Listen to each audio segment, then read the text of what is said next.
What is Avalanche's best kept secret? Subnets, they are the blockchain as a service equivalent. So it's the easiest way for companies to start building their own permission-distributed network. So subnets are the gateway to make Wall Street more efficient by moving their infrastructure to the Avalanche platform.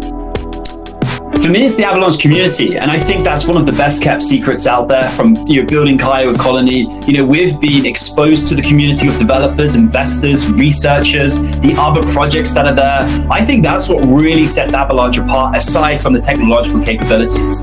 We're really excited and look for kind of passionate communities that are going to be there through thick and thin, and Avalanche has that.